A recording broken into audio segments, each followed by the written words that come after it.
de la normatividad. ¿Por qué hice esta dinámica de presentación? Cuando hablamos de convivencia y de tutoría, hablamos de establecer relaciones de buen trato y de respeto, ¿verdad?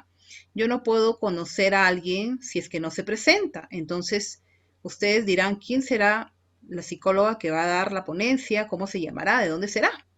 Y es lo que a veces hacemos los psicólogos cuando tenemos un curso. Estamos muy pendientes de que la hora empiece, que en la hora acabe, y no nos damos el espacio de poder interactuar, así sea en este espacio virtual, con las personas que están detrás, digamos, de la pantalla.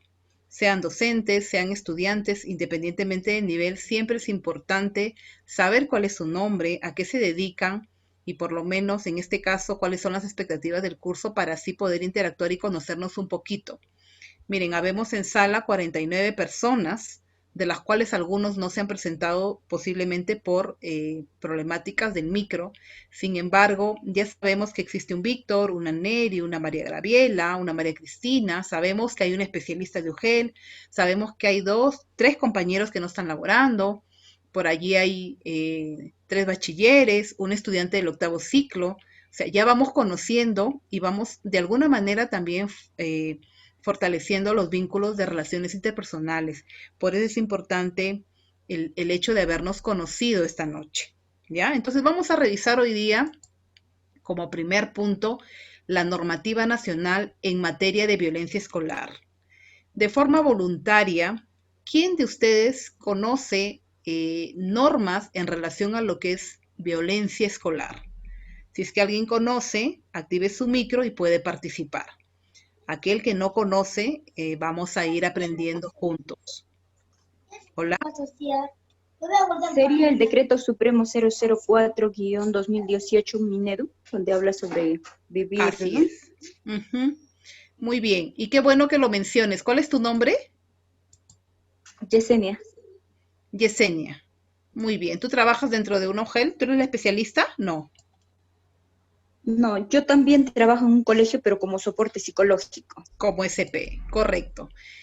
Yo les voy a enviar hoy mismo para que ustedes puedan darle lectura al Decreto Supremo 004-2018.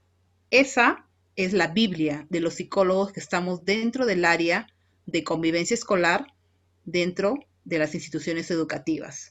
Jornada escolar completa, que he escuchado cómo se han ido presentando, que son la mayoría de colegas, no trabaja con ese decreto supremo, sin embargo es necesario que lo lean dado que en algún momento van a tener que saber cuál es la orientación y el protocolo a seguir. No está dentro de su campo de acción definitivamente para los psicólogos de jornada escolar completa, porque ustedes son órgano de soporte a la parte administrativa, son órgano de soporte. Sin embargo, los psicólogos de convivencia, el equipo itinerante, los SP, que somos los psicólogos de soporte, los especialistas, las asistentes, sí tienen que saber al derecho y al revés el Decreto Supremo 004-2018.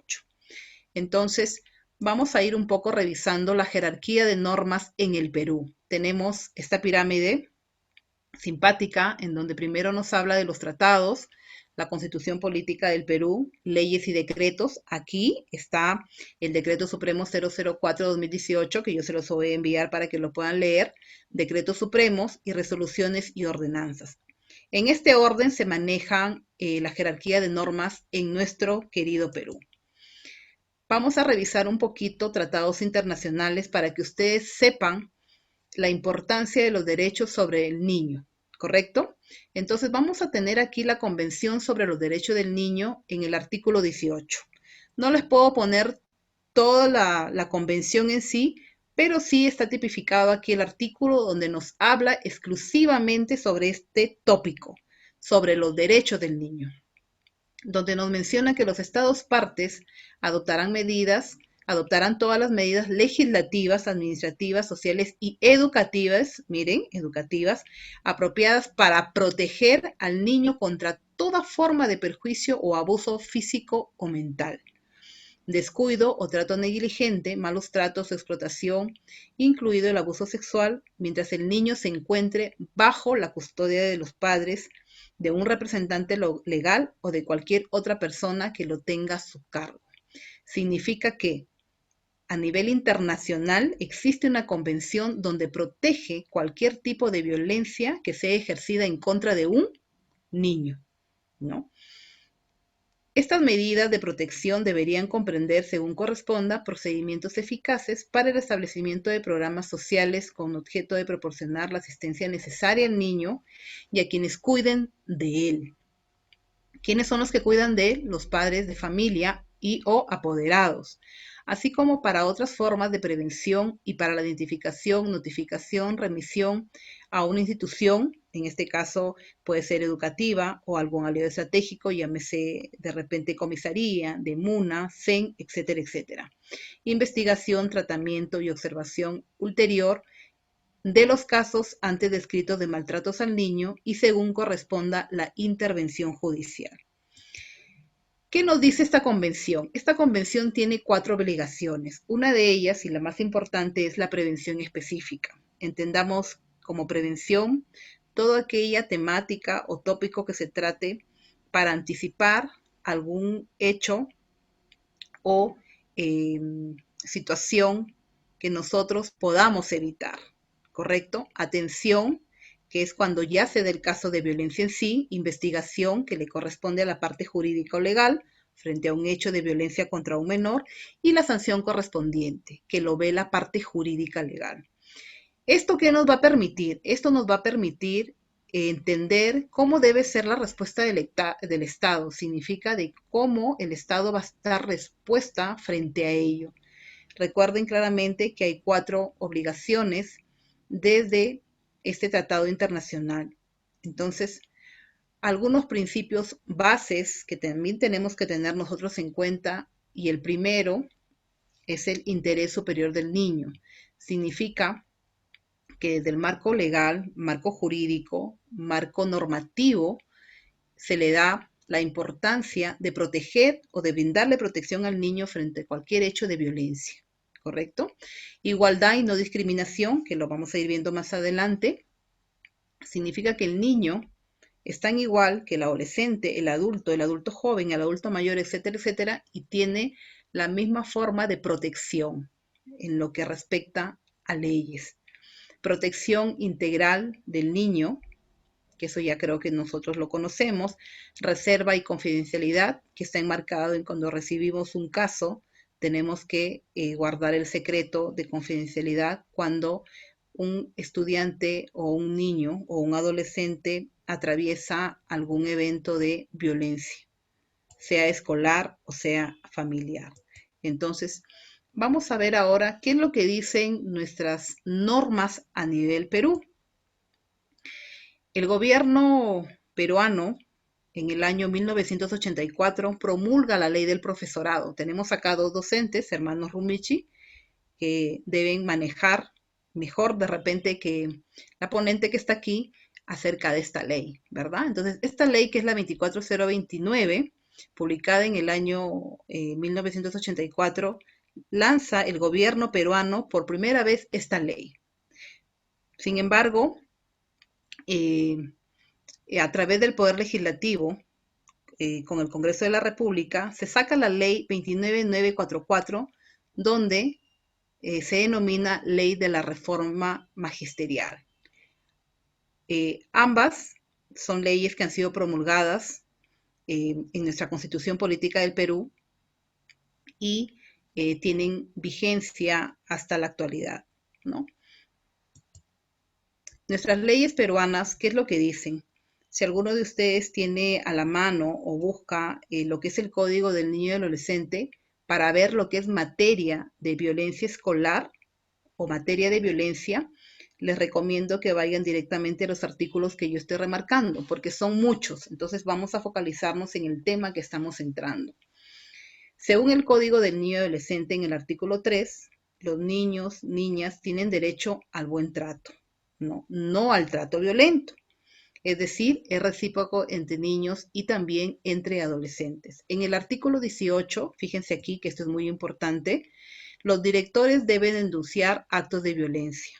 Significa que si yo en mi institución educativa, como directora, tomo conocimiento de que un niño está siendo violentado física, psicológico, sexualmente, como directivo bajo responsabilidad funcional, según el Código del Niño y Adolescente, respaldado en la ley peruana, porque es el marco normativo de mi país, tengo la obligación de poder denunciar este hecho de violencia, ¿correcto?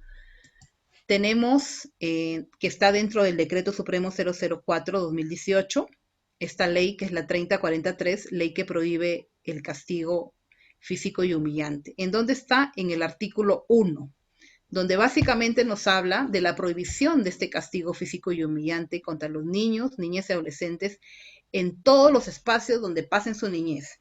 No solamente la escuela, también es la casa, la comunidad, qué sé yo, el parque, el supermercado, el mercado, las instalaciones mediáticas de fuera.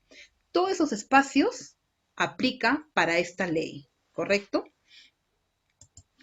También tenemos, todas estas leyes están en el Decreto Supremo 004, pero he sacado algunas de ellas para que ustedes las puedan sociabilizar y de repente podamos interactuar. La ley 27942, que es la ley de prevención y sanción del hostigamiento sexual, que está amparado en el artículo 17. Sanción del hostigamiento sexual en los centros educativos. Cuando yo hablo de centros educativos, la norma no me dice que sea pública o privada. Va a englobar centros educativos públicos, privados, lo que es educación básica regular, educación básica especial, educación básica alternativa, ¿correcto? Tenemos allí todos los centros de educación van a estar tipificados dentro de esta ley. Los directores y profesores o docentes, así como el personal jerárquico de centros educativos, son sancionados según la ley 24029. ¿Qué significa esto? Los directores y profesores, así como el personal jerárquico de centros educativos, son sancionados de acuerdo a esta ley. Significa que si un profesor, que es parte de un protocolo, eh, violenta sexualmente o hace tocamientos indebidos o castiga física o agrede verbalmente a un estudiante, se aplica esta ley, ¿correcto? El personal administrativo es sancionado según el capítulo 2 del título 2 de la ley procedimiento administrativo. Eso lo vamos a ir viendo de a pocos, un poco más desgranado conforme avancemos en la temática. También tenemos la ley que es la 30364, que es la ley para prevenir, sancionar y erradicar la violencia contra la mujer y el grupo familiar. Esta ley básicamente protege contra la violencia en el entorno familiar y protege a las niñas contra la violencia en todos los entornos. Y ustedes dirán, señorita Laura, ¿y por qué es que usted nos habla de esta ley? Porque hay un protocolo que es el 6, que lo vamos a ver más adelante, en donde también se tiene que sociabilizar esta ley para conocer un poco cuál es la viabilidad y el protocolo que se tiene a seguir, ¿no? Se aplican medidas de protección a los integrantes del grupo familiar. Cuando hablo de integrantes del grupo familiar, y lo voy a decir porque en otros cursos a veces no les queda muy en claro, no hace distinción de sexo ni de género, ¿correcto? También están allí los integrantes del grupo familiar varones, porque la ley no me dice, acá dice la violencia contra la mujer y el grupo familiar. Varones están dentro del grupo familiar, ¿correcto? No exime, la ley no dice varones no. Y vamos adentrándonos a la ley donde nos enmarca este tema que es violencia escolar, que es la ley 29719. Pregunta clave cuando hay las postulaciones muchas veces a instituciones educativas que UGEL es quien las convoca, ¿no? O el mismo Ministerio de Educación. Es la ley 27719. ¿Qué nos dice esta ley? Ley que promueve la convivencia escolar sin violencia en las instituciones educativas, si es parroquial, si es pública, si es privada, a todos acoge esta ley. En el artículo 1 está súper claro, establece mecanismos para diagnosticar, prevenir, evitar, sancionar y erradicar la violencia en estudiantes de las instituciones educativas. Acoge desde el nivel inicial, primario y secundario. Coge educación básica regular, educación básica especial, educación básica alternativa. Todo está allí.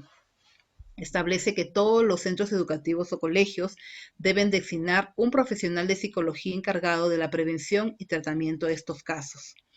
Si bien es cierto, está colocado así tal cual, pero sabemos que la realidad presupuestal del Ministerio de Educación no ha cubierto en su totalidad el presupuesto para el pago de psicólogos en todas las instituciones educativas a nivel nacional, ¿correcto?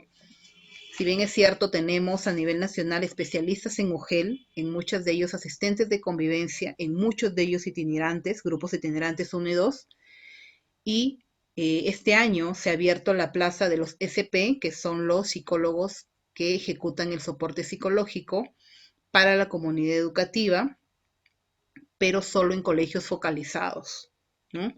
No es que en todos haya, eso es lo que ha implementado Minedu para este año. Otra de las situaciones que visibiliza es que establece obligaciones del Ministerio de Educación, de los docentes, el director, padres de familia y otras entidades en atención. Asimismo, establece que los estudiantes víctimas de violencia o acoso deben recibir atención especializada. Más adelante vamos a ir viendo que esta atención especializada tiene que ser derivada, ¿ya? ¿Qué nos dice el reglamento de la ley 29719? Define los conceptos de violencia y acoso entre estudiantes, que lo vamos a ir desmenuzando. Incluye orientaciones para la convivencia escolar. Establece responsabilidades para el Minedu, gobierno regional, IE, que son las instituciones educativas, equipos de convivencia democrática, directores y consejo educativo. Asimismo, establece medidas correctivas. Los procedimientos deben estar en el reglamento de cada institución, que también lo vamos a ver más adelante. Aquellos que son docentes saben que se trabaja con un reglamento interno, ¿verdad? Con un reglamento educativo en donde allí deben estar las normas de convivencia institucionales y también las medidas correctivas a su vez, ¿ya? Lineamientos para la gestión de la convivencia escolar, la prevención y la atención contra niñas, niños y adolescentes. Esto está aquí señalado, pero se va a ir desgranando, se va a ir hablando de cada uno de ellos de a pocos conforme vayamos avanzando en los días que vamos a irnos reuniendo por las noches, que van a ser los martes y jueves. Tenemos las reglas de gestión y convivencia, incluyendo la participación de niñas, reglas de prevención y atención de la violencia, uso del portal CICB. En el artículo 9.21 están las obligaciones de la Dirección Regional de Educación, que son las DRE, antes conocidas como DRE, anexos, orientaciones para las normas de convivencia, medidas correctivas y protocolos de atención. Entonces, vamos a ver si alguien quiere participar. ¿Qué entienden ustedes por la palabra violencia? A ver si alguien quiere participar de forma voluntaria.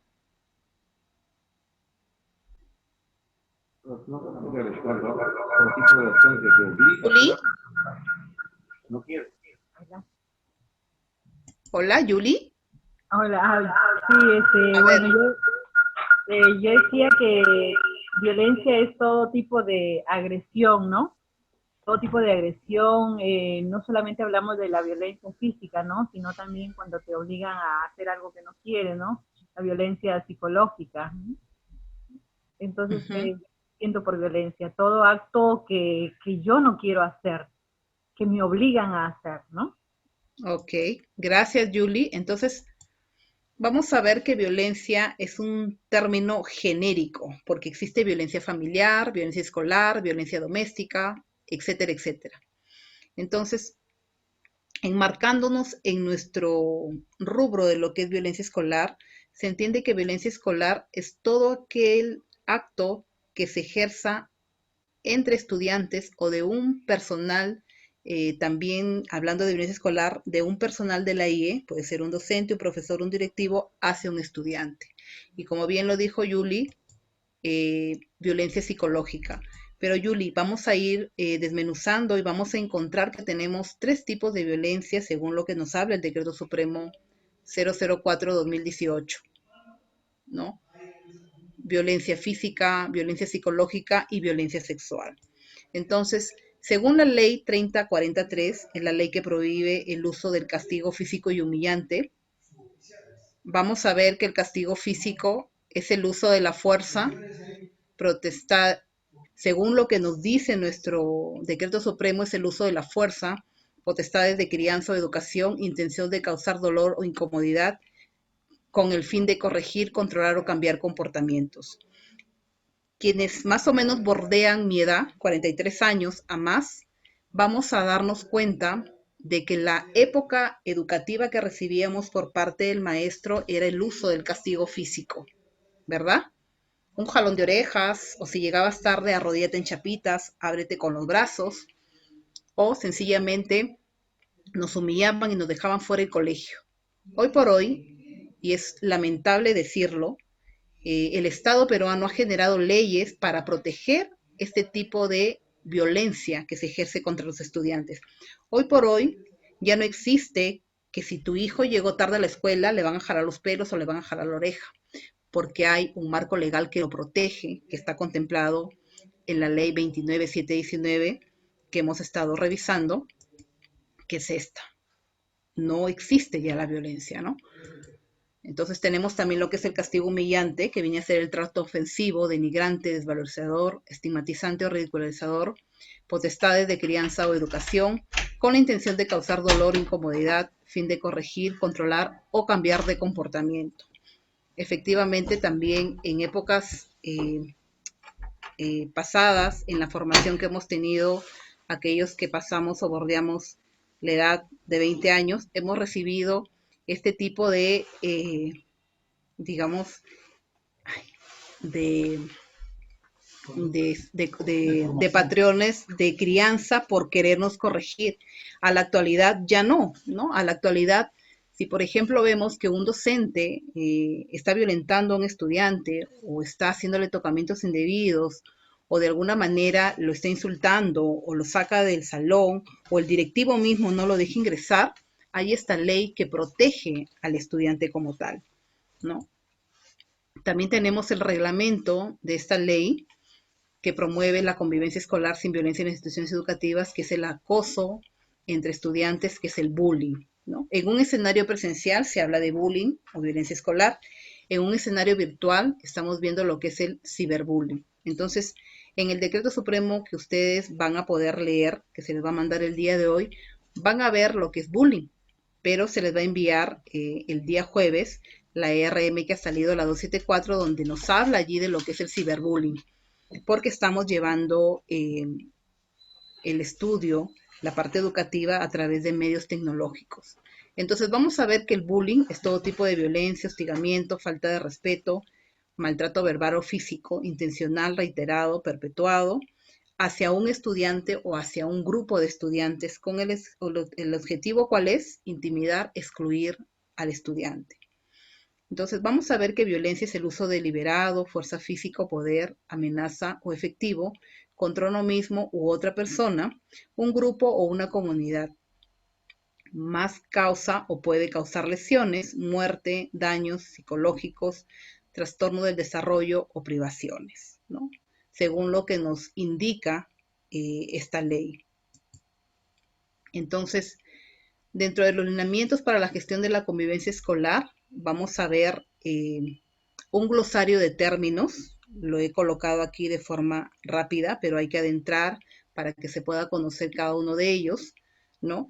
Y vamos a enmarcarnos básicamente en lo que es la violencia contra niños, niños y adolescentes, que es el acto o conducta que atenta contra la integridad física, psicológica y sexual, que son los tres tipos de violencia que existe entre estudiantes, pero también de un actor de la comunidad educativa, en este caso que es el personal de la IE, que puede ocurrir tanto dentro como fuera de la institución educativa a través del Internet, como lo mencionaba, que puede ser el ciberbullying en sus modalidades de grooming o sexting u otro medio de comunicación. Asimismo, también tenemos lo que es la violencia física, que es el acto o conducta que puede causar daño a la integridad corporal o la salud. La violencia física, que es la acción u omisión que puede causar daño psicológico o trastornos del desarrollo o privaciones. Y finalmente lo que es violencia sexual, que es acto de índole sexual propiciado por un adulto o adolescente para su satisfacción personal. ¿Hasta acá alguna pregunta?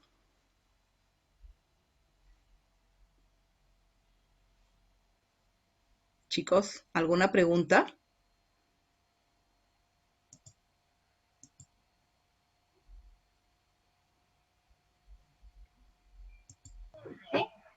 Sí, Miss, disculpe que la A moleste. ver, Dentro de la violencia, ¿existe algún tipo de acompañamiento dentro de ese proceso si se da dentro del colegio, del GEC en este caso? un tipo de acompañamiento, como por ejemplo, ¿qué tipo de Por, violencia? por, por ejemplo, una violencia física Ya. que le haya causado, Acompañamiento, sí, que lo haya causado, por ejemplo, el padre o que haya violencia dentro del hogar y que nosotros podamos acompañar o derivar nosotros podemos derivar, pero acompañar al niño que, por ejemplo, por temor, por miedo, que no quiera denunciar. ya. A ver, esa es una pregunta muy interesante que vamos a verla cuando toquemos a los protocolos, pero bien que la hayas realizado. Cuando un estudiante dentro de la institución educativa ha generado algún tipo de violencia escolar entre estudiantes o algún personal de la IE, hay protocolos que seguir. Pero si tú me mencionas que un familiar eh, le ha castigado física, psicológico, sexualmente, hay un protocolo que es el número 6, ¿ya? En donde el directivo es quien tiene que convocar al padre de familia para invitarlo a que el padre de familia haga la denuncia. Ahora, si es el padre de familia o la madre de familia quien ejerce la violencia, se tiene que buscar algún familiar o apoderado del menor. El psicólogo va a poderle brindar soporte psicológico después que se haya realizado la denuncia. ¿Por qué? Porque ese es el conducto regular y según lo que manda el protocolo contemplado en el Decreto Supremo 004. Si yo lo hago al revés, posiblemente el Ministerio Público, el CEN, regular o no, o la misma comisaría, le pueda pedir algún documento, llámese evaluación o informe psicológico al colega, al psicólogo. Entonces, lo primero que se tiene que hacer es informarle al directivo, el directivo convocar al padre de familia o a la madre de familia, ponerle en autos que su hijo está siendo violentado en casa y el padre es quien tiene que ir a colocar la denuncia, no al revés. La función del psicólogo no es ir, voy y lo acompaño a la comisaría a denunciar o voy y lo acompaño a su casa por miedo. No es la función del psicólogo. El psicólogo sí tiene como función hacerle un acompañamiento psicológico o brindarle soporte psicológico después que el padre o la madre de familia hayan puesto la denuncia. Y yo tengo que tener en mi papelito como evidencia que se haya puesto la denuncia para evitarme situaciones posteriores o conflictos con el tema de mis funciones como psicólogo. ¿Correcto? ¿Te quedó claro? Sí, Miss, sí. Ok. Profesora, Es importante. Jimena, dime.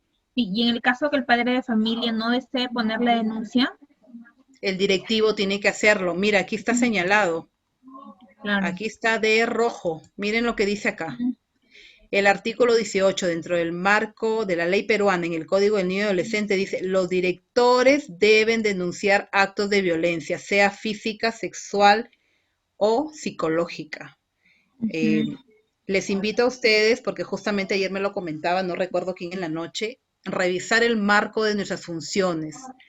El psicólogo es un órgano de soporte al equipo administrativo, sea psicólogo de jornada escolar completa o sea psicólogo de soporte psicológico. Nuestra función, en nuestras funciones que nos manda Minedu o UGEL dentro de las bases del concurso, no dice que el psicólogo va y denuncia, no dice que acompaña. Si nuestro director nos dice eso, enmarquémonos, mire señor director, acá está mi manual de funciones, he recibido un curso y esa es su responsabilidad como directivo, ¿no? Porque después encontramos a colegas que están inmersos en problemáticas como denuncias, porque no es nuestra competencia. Eso tenemos que tenerlo muy, muy claro para no involucrarnos en situaciones que no nos corresponden, ¿ya?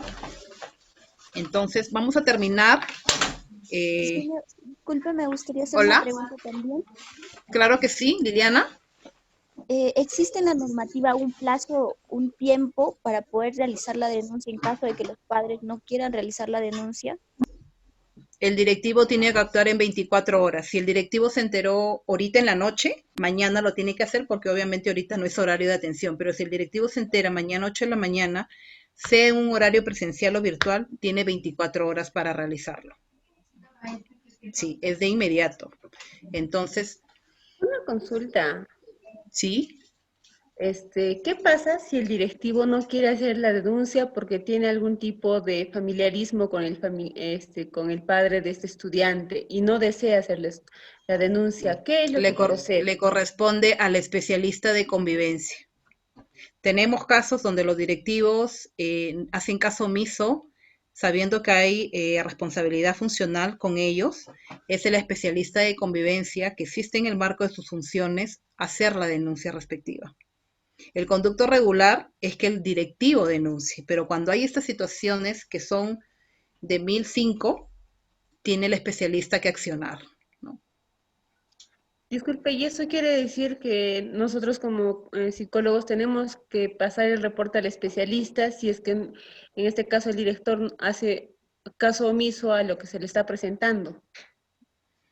En este caso, si en el colegio hay un subdirector o hay el coordinador de TOE, le corresponde a ellos, o hay un responsable de convivencia dentro del comité de TOE. Porque hay directivos que, o sea, no, digamos, evaden el marco de sus funciones y dicen, yo no voy a denunciar, ¿por qué me voy a meter? ¿No? O tienen miedo a las notificaciones que le lleguen para que ellos asistan a hacer la denuncia o vayan como testigos. Entonces, así se hacen para atrás y al hacerse para atrás significa de que no lo van a querer hacer. Entonces, a quien le corresponde allí hacerlo es al especialista, ¿no? Pero veamos este panorama así.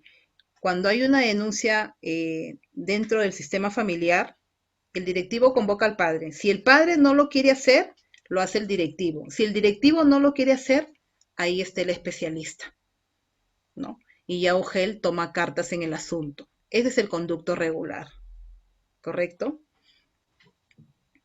Entonces, ¿qué hacemos frente a la violencia? ¿Qué vamos a hacer frente a un caso de violencia? Según lo que nos enmarca este reglamento de ley 27942, Ley de Prevención y Sanción del Hostigamiento Sexual. Miren, el director recibe y tramita las quejas verbales o escritas y prepara un acta de queja. En un escenario virtual también se hace a través del trámite documentario. También se hace. En un escenario presencial se hace esto, ¿no? Sea queja verbal o escrita, él prepara un acta de queja para poderle darle trámite.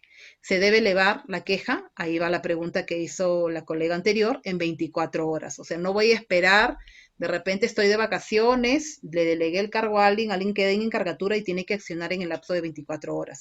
El órgano inmediato deriva la queja a la OSI. ¿Qué es la OSI? Es el órgano de control interno que está alojada en todas las gerencias regionales de educación y que también debe accionar en 24 horas. No es que la OSI también se va a dormir, no. Todo esto se hace en el lapso de 24 horas según lo que nos manda este reglamento y el Decreto Supremo 004-2018. Y el director asume las medidas de protección necesarias para el menor. Y aquí nos vamos a quedar, voy a dar lectura y me gustaría que ustedes puedan leer el Decreto Supremo 004 y lo puedan resaltar con amarillo para el día jueves poderlo sociabilizar porque es bien extenso. Esta es una pequeña pincelada. Son los lineamientos para la gestión de la convivencia escolar, en donde nos habla de 4 pasos: acción, derivación, seguimiento y cierre. Vamos a ir desmenuzando el día jueves qué significa acción, qué es derivación, qué es seguimiento y cierre y cuándo se debe hacer según los protocolos. Cuando yo hablo de protocolos, significa que es un documento o un procedimiento para accionar yo. Entonces, el protocolo 1 y 2 me marca que hay la violencia entre estudiantes. El protocolo 1 me dice que la violencia puede ser físico-psicológica, sin lesiones entre estudiantes. El 2 me dice que es violencia sexual o física con lesiones o armas entre estudiantes. A partir del protocolo 3 es del personal de la institución educativa hacia un estudiante. ¿Y quién puede ser ese personal? Desde el vigilante, el director, el docente, el tutor, el cocinero, el responsable de jaliguarma, el responsable de limpieza, el jardinero, el que ve el biohuerto, cualquier personal de la IE, que obviamente es un adulto, ¿no? Y que elabora y es remunerada su participación laboral. El protocolo 3 nos habla de la violencia psicológica, el 4 de la física, el 5 de la violencia sexual. Y este protocolo 6, que ahí me comentaba anteriormente la colega, se aplica exclusivamente para un caso de violencia familiar, que obviamente se va a dar dentro del ámbito familiar o de otra persona. ¿Quién es otra persona? Un familiar, qué sé yo, un tío, un abuelo, ¿no? Que estén dentro del contexto familiar, ¿no? Ya se les habló. El protocolo 6, que nos habla de la violencia física, sexual o psicológica. ¿Correcto? Entonces, hasta allí nos vamos a quedar el día de hoy, pero me gustaría saber si es que hay alguna pregunta. Doctora, Hola, hay dos preguntas en el chat. hola, Ok, a ver. Hola. hola, A ver. licenciada. Con respecto a qué hacer frente a si un adolescente, un niño sufre de violencia, quisiera aportar, no sé, lo considero que sería bueno, ahorita se está aperturado, ya se ha aperturado lo que es la línea 100 y también se puede hacer una llamada al centro de emergencia mujer. Creo que se puede hacer también ahí o se puede dar a conocer los casos de violencia o no. Cuando es violencia familiar, se llama la Ujú, línea 100. Cuando es ujú. violencia escolar, vamos a ver que hay otro tipo no es la línea 100, es otro tipo de línea, ¿ya? Vamos, hay herramientas, hay 4 herramientas para poder dar parte frente a un caso de violencia escolar. Claro. Acá hay preguntas, a ver, permítame leer, dice, si en caso la violencia lo ejerce el mismo padre, por ejemplo, de supuestos tocamientos indebidos, ¿cómo actuar en esta situación como psicólogo? A ver, cuando nosotros como psicólogos recibimos o recepcionamos la información de primera fuente del estudiante donde nos dice mi papá me está tocando, mi papá me está abusando, esta información la vamos a tener que redactar no en un informe psicológico, pero sí en un acta de recepción. Nosotros los psicólogos dentro de la institución educativa debemos manejar un libro de ocurrencias. Este libro de ocurrencias nos va a permitir registrar la visita del estudiante, la hora y el contenido de la primera entrevista o de la información que nos dé. A continuación, yo tengo que cruzar información de manera personalizada y bajo secreto de 4 llaves, porque es parte de nuestro código de ética, con mi director, pero no de boca, sino con un documento que respalde la veracidad de la información que me dé el estudiante. Una vez que yo doy esta información, el directivo, ¿qué es lo que tiene que hacer que habíamos dicho? Tiene que, si es el padre, convocar a la madre de familia, ponerle en autos y la madre es la que tiene que ir y colocar la denuncia a la comisaría, al centro de emergencia mujer, a la de MUNA, a la institución más cercana que hubiese. ¿Correcto? Ahora, ¿qué hago yo como psicólogo? Tengo que darle el soporte emocional sin llegar a revictimizar. ¿Qué significa sin llegar a revictimizar? ¿Y cuántas veces fue? ¿Y dónde fue? Sencillamente trabajar en base a la gestión de emociones del estudiante. ¿Cómo te sientes ahora? Entiendo por lo que estás pasando. Sé que juntos lo vamos a superar. Vamos a hablar de la revictimización el día jueves o el día martes. Esperemos que nos dé tiempo porque es un tema sumamente extenso, ¿no? Es un curso muy, muy extenso y hora y media queda realmente poco, pero ese es el conducto regular, Berta, para poder asistir a un niño que sufre tocamientos indebidos por el padre. Otra pregunta, ¿qué sucede cuando el directivo ni el especialista de convivencia realiza la denuncia? ¿Cómo debemos actuar dentro de nuestras funciones si en caso de trabajar en una... A ver, allí, si no funciona el directivo, va a tener que funcionar el especialista de convivencia. Nosotros los psicólogos podemos saber de la temática, hacemos nuestro pequeño descargo de la queja presentada, pero no podemos ir y denunciar el caso, porque no es nuestra competencia. En todo caso, podemos darle la información al responsable de convivencia, a un subdirector si lo hubiera, o en su defecto al coordinador de tutoría. Pero de quien recae toda la responsabilidad es del directivo. Si el directivo no hace caso, no funciona, tiene que ir al especialista de convivencia, ¿correcto? Entonces, hasta allí nos hemos quedado